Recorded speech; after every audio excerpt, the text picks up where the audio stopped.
नमस्कार, मैं पूजा प्रिया। Bihar evening bulletin में आपका स्वागत है। आइए एक नजर डालते हैं प्रदेश की उन 10 बड़ी खबरों पर जो आज सुर्खियों में रही।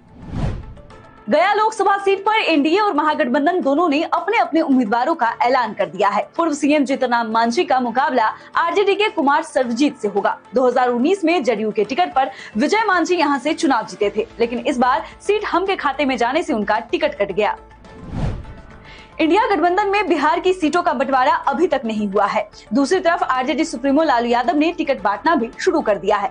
उन्होंने अब तक 4 उम्मीदवारों को सिंबल दे दिया, जिसमें गया से कुमार सर्वजीत, जहानाबाद से सुरेंद्र यादव, जमुई से अर्चना रविदास और बक्सर से सुधाकर सिंह चुनाव लड़ेंगे। जेडीयू ऑफिस के बाहर ने शिक्षा नीति के खिलाफ प्रोटेस्ट कर रही छात्राएं पुलिस से भिड़ गई। कुछ लड़कियां सिपाहियों से हाथापाई करती दिखी। इनकी मांग है कि 10+2 की पढ़ाई डिग्री कॉलेज में बंद करने का फैसला अगले सत्र से लागू किया जाए। पीसीसी चीफ अखिलेश प्रसाद सिंह ने सीटों के बंटवारे को लेकर राज्य सुप्रीमो लालू यादव से मुलाकात की। इस दौरान उन्होंने 1-2 दिन में तस्वीर साफ होने की बात कही। बेगूसराय में एचडीएफसी बैंक से दिन दहाड़े 20 लाख की लूट हो गई है। सुबह करीब 11 बजे ग्राहक बनकर 5 बदमाशों ने स्टाफ को गन पॉइंट पर लेकर इस वारदात को अंजाम दिया। कस्टमर के शोर मचाने पर लुटेरों ने लाशें बिछा देने की धमकी दी थी, जिससे सभी लोग डर गए। मोतिहारी के रहने वाले 5 लोगों की जयपुर में जिंदा जलने से मौत हो गई। मरने वालों में 3 बच्चे भी शामिल है। यह हादसा खाना बनाते वक्त सिलेंडर ब्लास्ट होने की वजह से हुआ। बताया जा रहा है कि सिलेंडर कमरे के गेट पर था, जिसकी वजह से कोई बाहर नहीं निकल पाया। गया के कोहबरी गांव में पिछले 5 दिनों से हाथियों का झुंड उत्पात मचा रहा है। एक घर में लगा लोहे का दरवाजा तोड़ गजराज ने जमकर तबाही मचाई। अंदर रखा सारा सामान भी तहस नहस कर दिया। फसलों को भी काफी नुकसान पहुँचाया। मोतिहारी में यूट्यूबर मनीष कश्यप के खिलाफ एफआईआर दर्ज की गई है। आचार संहिता का उल्लंघन करने पर उनके खिलाफ ये कार्रवाई की गई है। 10 अज्ञात को भी आरोपी बनाया गया है। मनीष बिना इजाजत जनसभा कर रहे थे। मौसम विभाग ने बिहार के 20 जिलों में बारिश का येलो अलर्ट जारी किया है। आकाशीय बिजली गिरने की भी आशंका है। गुरुवार को भी समस्तीपुर, बक्सर, बेगूसराय और नालंदा में बादल छाए हुए हैं। हल्की बूंदाबांदी भी हुई है। पटना के तापमान में 9 डिग्री सेल्सियस की गिरावट दर्ज की गई है। पूर्णिया में जमीनी विवाद के चलते एक किसान की गोली मारकर हत्या कर दी गई। बदमाशों ने पहले नाश्ता करवाया, फिर 3 किलोमीटर दूर ले जाकर एक के बाद एक 3 गोलियां मारी। मृतक की पहचान धमदाहा थाना क्षेत्र के वार्ड नंबर 13 निवासी केशव मेहता के रूप में की गई है। सुप्रीम कोर्ट ने केंद्र सरकार के बारे में फर्जी खबरों की पहचान करने के लिए प्रेस इन्फॉर्मेशन ब्यूरो यानी PIB के तहत एक फैक्ट चेक यूनिट बनाने वाली केंद्र सरकार की नोटिफिकेशन पर रोक लगा दी है। Union electronics and IT ministry ने फैक्ट चेक यूनिट का सूचना प्रौद्योगिकी नियम 2021 के तहत नोटिफिकेशन कल ही जारी किया था। कोर्ट का कहना था कि ये मामला अभिव्यक्ति की आजादी का है। मध्य प्रदेश के धार स्थित भोजशाला को लेकर मध्य प्रदेश हाईकोर्ट की इंदौर बेंच के फैसले के बाद आर्कियोलॉजिकल सर्वे ऑफ इंडिया कल से साइट का सर्वे शुरू करेगा। हिंदू संगठनों के मुताबिक धार स्थित कमाल मौलाना मस्जिद मां सरस्वती मंदिर भोजशाला है, जिसे सन 1034 में राजा भोज ने संस्कृत की पढ़ाई के लिए बनवाया था। दावे के मुताबिक बाद में इसे तोड़ दिया गया था और इसी परिसर के वैज्ञानिक सर्वेक्षण के लिए हिंदू फ्रंट फॉर जस्टिस ने हाईकोर्ट में आवेदन दिया था।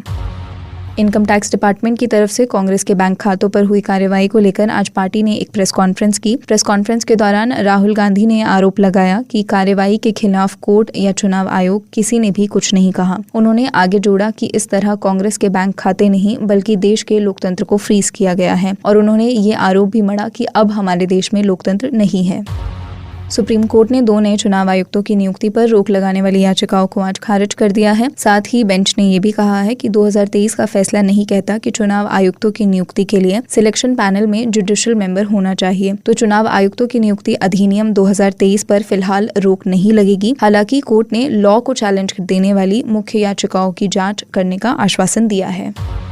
चुनाव आयोग ने तकनीकी और सूचना प्रौद्योगिकी मंत्रालय को व्हाट्सएप पे भेजे जा रहे विकसित भारत मैसेज तुरंत रोकने का निर्देश दिया है। आयोग को शिकायत मिली थी कि लोकसभा चुनावों की तारीखों की घोषणा और आचार संहिता लागू होने के बावजूद सरकार की योजनाएं बताने वाले मैसेज आम लोगों को भेजे जा रहे हैं। हालांकि मंत्रालय ने आयोग को दिए जवाब में कहा था कि ये मैसेज आचार संहिता लागू होने से पहले ही भेज दिए गए थे, लेकिन सिस्टम और नेटवर्क इशू की वजह से देर से पहुंचे हैं। ईडी समन्स के मामले में दिल्ली के मुख्यमंत्री अरविंद केजरीवाल के खिलाफ दिल्ली हाई कोर्ट ने प्रवर्तन निदेशालय से सबूत मांगे, जिसके बाद प्रवर्तन निदेशालय के अधिकारी सबूत लेकर जज के चेंबर में पहुंचे। सबूतों की फाइल इस वक्त जजेस के पास है। माना जा रहा है कि सबूत देखने के बाद जज आज ही इस मामले में कोई बड़ा फैसला ले सकते हैं। भारतीय जनता पार्टी के अध्यक्ष जेपी नड्डा ने लोकसभा चुनाव के लिए राजस्थान, हरियाणा और आंध्र प्रदेश में प्रदेश चुनाव प्रभारी और सह चुनाव प्रभारी की नियुक्ति की है। राजस्थान में डॉक्टर विनय सहस्त्रबुद्धे, विजया रहाटकर, प्रवेश वर्मा को चुनाव प्रभारी और चुनाव सह प्रभारी नियुक्त किया गया है। हरियाणा में डॉक्टर सतीश पुनिया और सुरेंद्र सिंह नागर को ये जिम्मेदारी सौंपी गई। आंध्र प्रदेश में अरुण सिंह और सिद्धार्थ नाथ सिंह की नियुक्ति हुई है। चुनाव आयोग ने लोकसभा चुनाव से पहले आज 5 राज्यों में 13 नॉन कैडर डिस्ट्रिक्ट मजिस्ट्रेट और एसपी एसएसपी का ट्रांसफर किया है। इनमें 5 डीएम और 8 एसपी एसएसपी शामिल है। आयोग का यह कहना था कि डीएम और एसपी जैसे उच्च पद आईएएस और आईपीएस अफसरों के लिए हैं और इन पदों पर नॉन कैडर अफसर नियुक्त किए गए थे। आयोग ने यह भी दावा किया कि कुछ जगहों पर बड़े नेताओं के रिश्तेदार डीएम या एसपी की कमान संभाल रहे थे और उनका भी ट्रांसफर किया गया है। मध्य प्रदेश के पूर्व मुख्यमंत्री कमलनाथ को एक और झटका लगा है। उनके करीबी विश्वास पात्र और 2019 में कमलनाथ के लिए अपनी सीट खाली करने वाले दीपक सक्सेना ने कांग्रेस पार्टी छोड़ दी है। दीपक सक्सेना अपने बेटे अजय सक्सेना के साथ आज शाम 4 बजे भोपाल जाकर बीजेपी में शामिल होंगे। अरुणाचल प्रदेश में आगामी विधानसभा चुनावों के मद्देनजर कांग्रेस ने अपने उम्मीदवारों की सूची जारी कर दी है। अमेरिका ने अरुणाचल प्रदेश पर चीनी बयानों के खिलाफ भारत का समर्थन किया है। अमेरिकी विदेश विभाग के डिप्टी स्पोक्सपर्सन ने कहा कि अरुणाचल प्रदेश भारत का हिस्सा है और वो वास्तविक नियंत्रण रेखा के पार चीन के किसी भी इलाके पर दावे का विरोध करते हैं। इंडियन प्रीमियर लीग 2024 का आगाज कल से होगा, मगर इससे पहले ही 2 टीमों में बड़े बदलाव देखने के लिए मिले। गुजरात टाइटंस ने तेज गेंदबाज मोहम्मद शमी के रिप्लेसमेंट का ऐलान किया है। इसके अलावा हार्दिक पांड्या की कप्तानी वाली मुंबई इंडियंस ने भी श्रीलंकाई तेज गेंदबाज दिलशान मंदुशंका का रिप्लेसमेंट अनाउंस किया है। शेयर बाजार में आज तेजी देखने के लिए मिली। सेंसेक्स 700 अंक से ज्यादा की तेजी के साथ 72,800 के स्तर तक पहुंचा। वहीं निफ्टी में भी 220 अंक की बढ़त रही और इसने 22,060 के स्तर पर कारोबार किया।